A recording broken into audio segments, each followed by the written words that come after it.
À vous, Mathieu ici, content d'être en votre présence aujourd'hui. J'espère que vous allez bien en ce jour, moi ça va bien. Aujourd'hui, j'aimerais vous parler d'un sujet important, la calomnie. La calomnie, on en a des exemples dans notre quotidien. Quand par exemple, dans les médias, une figure importante rencontre des difficultés et on voit toute une affaire qui est montée sur cette personne et ça apparaît dans les journaux.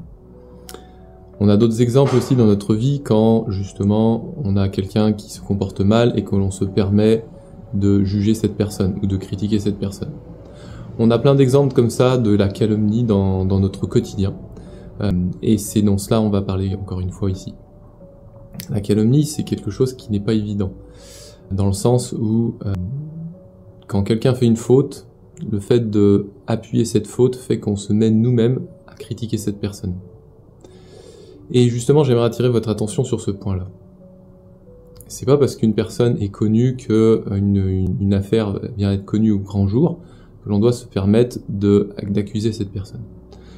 Une des raisons simples, c'est que d'abord, on ne connaît pas les faits de cette situation, la plupart du temps, et aussi parce que nous-mêmes, nous avons probablement fait des fautes dans notre vie, des erreurs.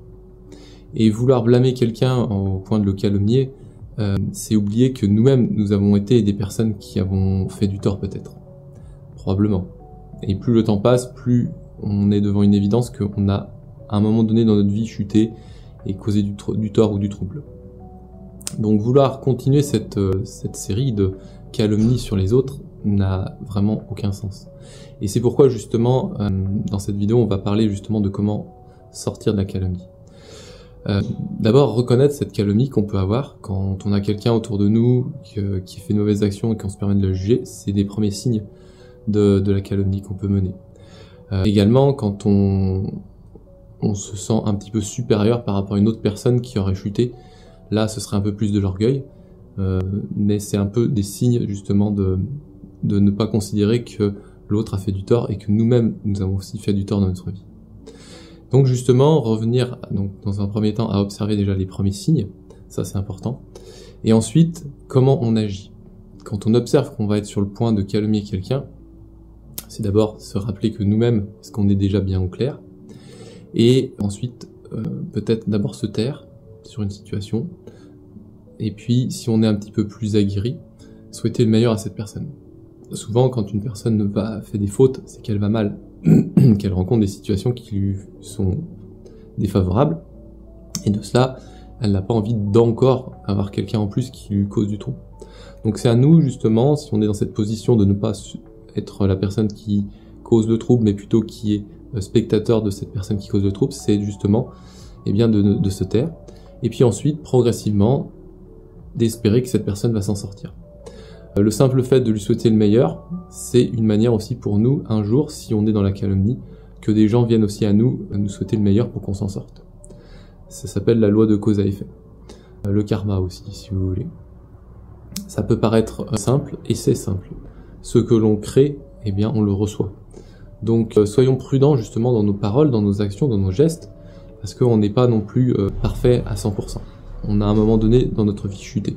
Moi-même, j'essaye de faire de mon mieux chaque jour pour montrer le bon exemple. Mais je sais que il arrive parfois que je sois pas parfait comme tout le monde. Et c'est normal, on est des êtres humains. Pas des robots, pas des machines. Et encore, les robots et les machines peuvent des fois aussi tomber en panne. Donc vraiment considérer que le fait de chuter, ça fait partie de notre existence et c'est ce qui fait que on peut être amené à être dans cette situation. Donc maintenant qu'on sait bien reconnaître une situation où la calomnie est présente, on évite de provoquer la calomnie chez l'autre, on peut même lui souhaiter le meilleur, qu'il s'en sorte le plus rapidement possible, on entretient justement un espoir pour cette personne, dans un but, nous aussi, implicitement, sans vraiment le souhaiter à nous-mêmes, à l'avenir, si on crée du trouble, que quelqu'un soit aussi de notre côté quand ça va mal. Donc ça, c'est vraiment le côté d'espérer que la personne peut s'améliorer. Toujours penser que la personne peut s'améliorer.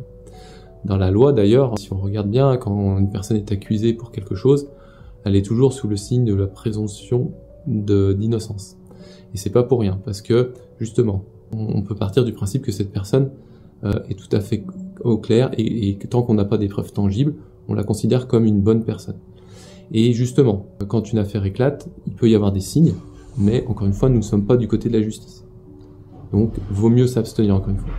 Et puis, donc, je vous ai parlé un petit peu de ça, de ce que c'est que la calomnie, de comment la reconnaître, comment agir. Il y a aussi les fruits de cela. C'est-à-dire que quand on calomnie, à l'avenir, on va être calomnié. C'est la loi de cause à effet, encore une fois. Donc, si on souhaite le meilleur à l'autre, eh bien, on peut être dans une position où on nous souhaite le meilleur aussi. Et donc, les fruits, justement, de cette pratique, de souhaiter le meilleur à l'autre, eh bien, c'est d'entretenir une bonne attitude, déjà soi, et puis de savoir aussi que on est dans cette position de pouvoir aider l'autre, alors faisons ça. Faisons ce petit geste pour notre prochain. C'est comme ça qu'on construit une humanité. C'est en montrant l'exemple. Souvent, les personnes qui sont médiatisées, c'est parce qu'elles ont justement des grandes responsabilités. Les stars aussi sont des personnes qui sont très médiatisées, donc très vues. Donc c'est normal que leurs actualités apparaissent au grand jour de tout le monde.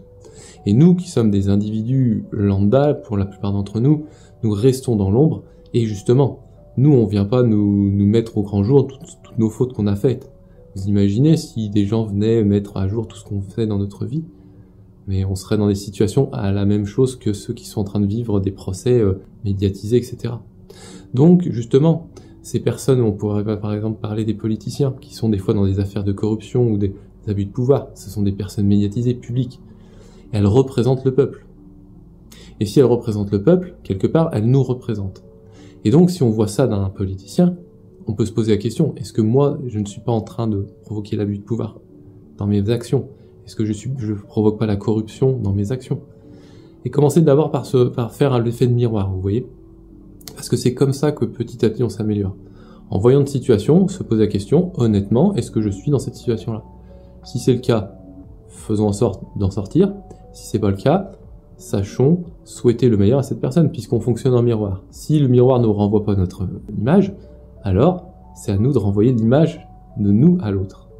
Vous voyez? Et c'est comme ça qu'on agit dans ce monde. Le plus vous cultivez la bonne attitude, le plus elle vous est renvoyée. Si vous voyez encore cette mauvaise attitude alors que vous développez la bonne attitude, c'est parce qu'il n'y a pas encore suffisamment de conditions favorables à ce que vous voyez ces bonnes attitudes. Et à l'inverse, si vous développez des mauvaises habitudes et que vous voyez des bonnes habitudes se refléter, c'est tout simplement parce que vous n'avez pas encore épuisé le bon karma que vous avez généré. Et c'est pourquoi vous voyez encore des signes de bonne attitude en face. Donc sachez que toute action que l'on mène, au bout d'un moment, elle finit par donner ses fruits. Soyez donc prudents, soyez vigilants, faites des efforts pour ce que vous voulez qu'il se passe dans votre vie. Faites de votre mieux. Ne vous blâmez pas si vous avez fait de votre mieux et dites-vous que vous ferez mieux la prochaine fois. Et à chaque fois que vous faites cet effort de montrer la meilleure partie de vous-même, d'accepter que vous avez chuté, que vous avez fait des fautes, que vous vous confessez à vous-même, vous n'avez pas besoin de le dire à quelqu'un, vous pouvez le faire à vous-même ou en parler à quelqu'un si vous voulez vraiment en parler à quelqu'un, eh bien c'est des manières justement d'abandonner ses fautes. On a toujours à un moment donné dans notre vie des choses que l'on fait qui peuvent heurter.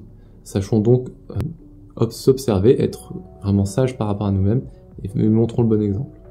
Voilà, j'espère que cette vidéo vous éclaire quant à la calomnie et comment s'en sortir. Et j'espère que vous irez dans la voie de la justesse, de la bonté, de la joie, de l'amour. Une voie qui élève et qui est importante pour construire cette société de demain. Celle que l'on laisse à nos prochains, celle que l'on laisse à nos amis, à notre descendance, à ceux qui nous entourent. Et donc, quand on partira de ce monde, eh bien, on laissera tout ça derrière soi, avec peut-être un petit peu l'espoir que certains reprennent le flambeau et montrent le bon exemple. Et avec joie. Belle journée à vous, paix, joie, amour. Salut. Et toi qui restes encore dans cette vidéo, moi je me présente en quelques mots. Moi qui suis-je? C'est Mathieu, alias Bouddha, puisque il y a maintenant 8 ans, donc on est en 2025, que je me suis éveillé, j'ai mis fin à mes souffrances. Et maintenant, j'ai cet espoir, cette demande de la vie d'enseigner justement le dharma, la voie de l'enseignement, la voie juste qui montre comment on peut se sortir des souffrances et comment on peut montrer le bon exemple. Depuis que je me suis éveillé, je suis dans un état de félicité, c'est-à-dire un état de bien-être qui ne cesse. Et c'est un état qu'on peut tous connaître. D'ailleurs, si on est dans ce monde, on n'a qu'un seul but, c'est retrouver cet état. Alors des fois, on le fait dans des mauvaises actions, dans des bonnes actions. En tout cas, on le fait dans un but d'expérimenter la vie pour qu'à un moment donné, on ait cette sagesse de prendre la bonne décision et d'aller vers là d'où on vient. Voilà, si vous voulez en savoir plus, n'hésitez pas à m'écrire, vous m'envoyez un message, un SMS, un message privé, etc. Et puis heureux de vous répondre. Voilà, et puis pour ceux qui veulent méditer, eh bien contactez-moi, j'ai des programmes qui peuvent être adaptés pour vous. La méditation est un très bon outil justement pour se connaître et développer cette paix intérieure, si chère à beaucoup de personnes qui souhaitent se réaliser. Voilà, j'en dis pas plus, et puis bonne continuation, à la prochaine fois dans une prochaine vidéo. Salut!